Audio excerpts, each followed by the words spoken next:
starting this channel was that I wanted to share how excited I was about the Dutch language to all the other people that live here and don't speak Dutch.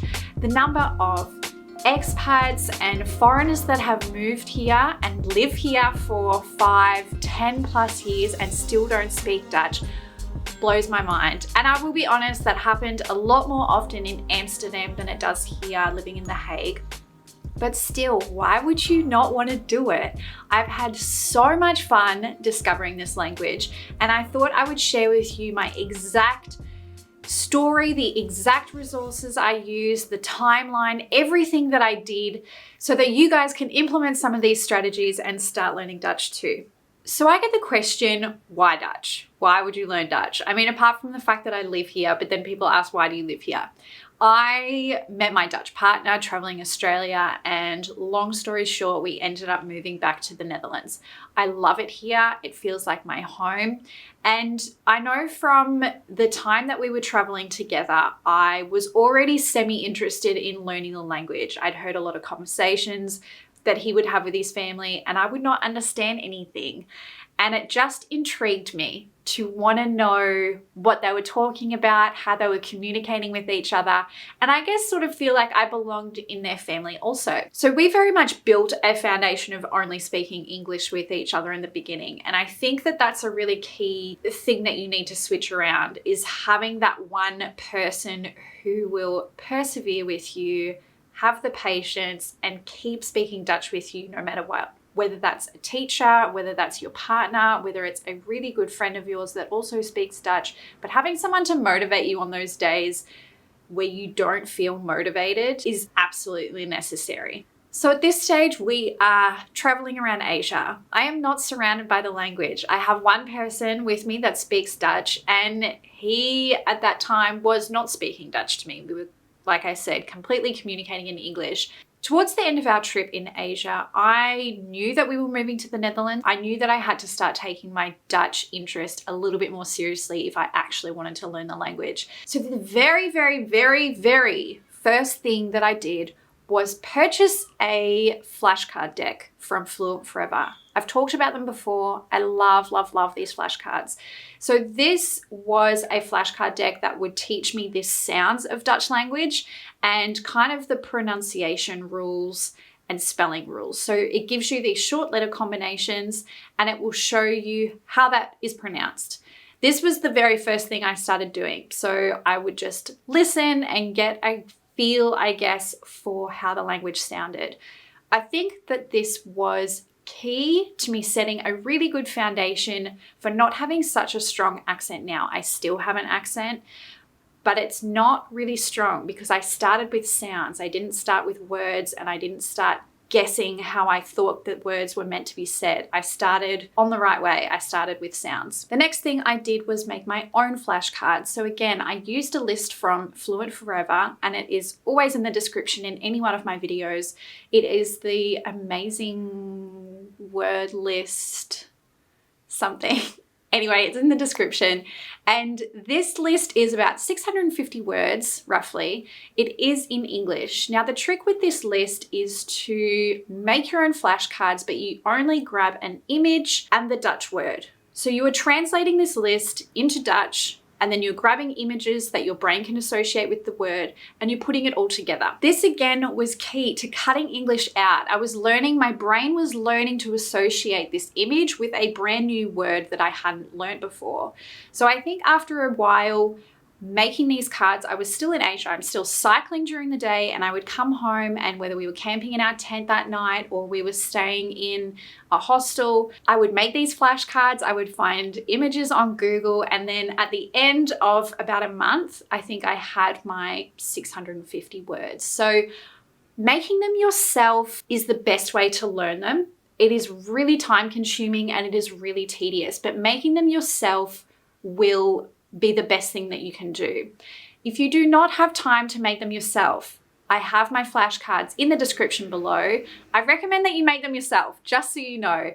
But if you don't, the link is in the description. So once I had made all my flashcards, I was practicing them every day, and I mean every day. So I was looking at these cards, I was looking at these words and these images in Dutch. It's only 650 words, but you'll be surprised how many sentences you can make once you've got these 650 words. So the next thing I started doing was writing sentences using the words that I had learned. So whether this was trying to describe the day that I had had, today I ate breakfast. I mean, like super, super basic, simple sentences about what I had done, trying to use the words that I was learning in my flashcard decks.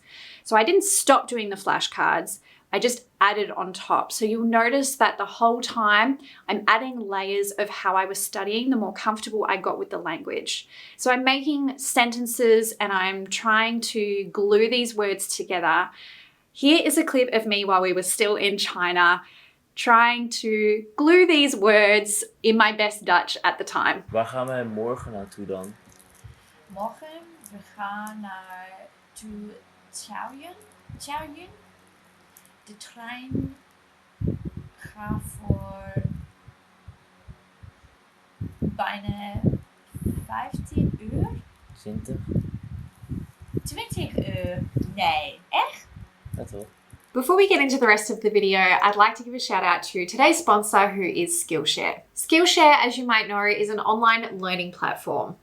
They have thousands of creative classes and you can learn how to upskill, and there's a massive choice. I cannot express this enough. One of the very first classes that I tried on Skillshare was a class by Dylan Mirsvensky, and it was illustrating flowers and arranging bouquets in Photoshop. And I had never done this before. And the class was so interesting because she takes you right from the start, from drawing on paper to digitizing and manipulating your image later. And I had never done that before, and I've been able to apply those skills to other projects. So the way I see Skillshare is that it allows me to have this downtime that's like kind of creative, but then I also take those skills and I'm able to use them at work, or I'm able to use them in YouTube videos. So I think for me, it's been a massive win being able to use Skillshare. There's no ads on Skillshare, which is also one of my favorite things about it. So if you are interested to see what you can learn from Skillshare, if you use the link in my description, you will get a whole month free trial. And now we can get back into the video. Listening back to this now, I can hear that I'm very much still using an English grammar structure. I hadn't even started really picking apart the grammar. I was just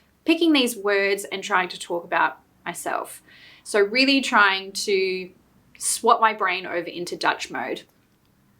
My pronunciation is bad, my speed is bad, but it was a start. And I wasn't ashamed because I also wasn't around Dutch people. And I think that kind of helped, because I know that when I first got to the Netherlands, I was really worried about people judging me and judging how bad I was. Whereas when we were in China, who speaks Dutch in China? Like no one. So I could make mistakes and my partner could laugh at me and I could laugh at me. But I was kind of felt like I was in a safe language environment. The Chinese people didn't know that I was making mistakes in Dutch because it was a foreign language for them and they didn't understand it. So I almost feel like starting to learn Dutch not in the Netherlands was a really good way to have a base to go from once I got here. So while I'm writing these sentences, I'm practicing my spelling, I'm adding new words to my vocabulary, so I'm having to look up words that I hadn't learned in my flashcard deck. So with my 650 word foundation, I'm starting to really expand my vocabulary into things that I'm interested to talk about. This is probably when I really started getting more interested in the grammar structure. So I would take a really basic form of grammar, something like subject, verb, object. I ran to the shops. I ran to the park. I ran to my house.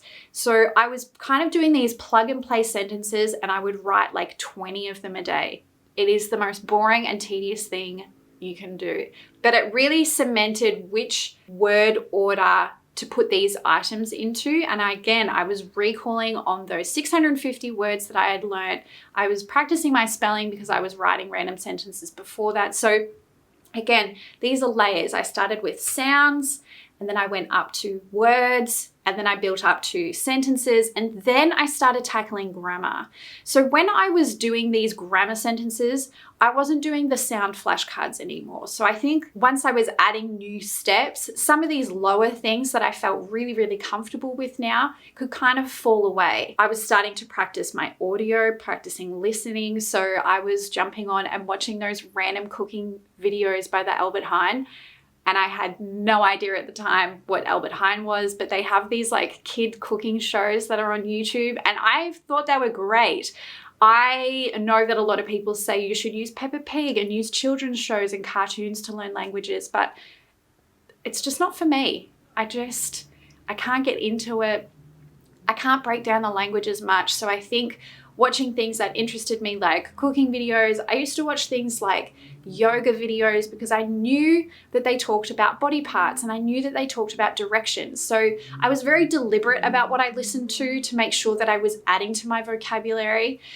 So I think having this tactic and being a little bit smart about the type of audio or the type of content that you expose yourself to can really influence how quickly you pick up the language. The great thing about these cooking videos is that they would talk about ingredients and food groups, and they would add verbs while they were doing things. So someone saying, we're going to chop the onions, they would say that while they were chopping. So I could really associate the words that I was hearing with what I was seeing on the screen. And that's not something that you really get from movies or TV series. So I think that being able to watch these more informative or like how-to videos in my target language, which was Dutch, really helped my brain make these connections of which words actually have meaning. So I'm still doing flashcards with my 650 words. I'm still writing sentences every day. And now I'm adding in my audio and practicing listening to things. So again, these words that I'm hearing, I'm also adding into those new sentences that I'm writing up every day. Okay, so now we arrive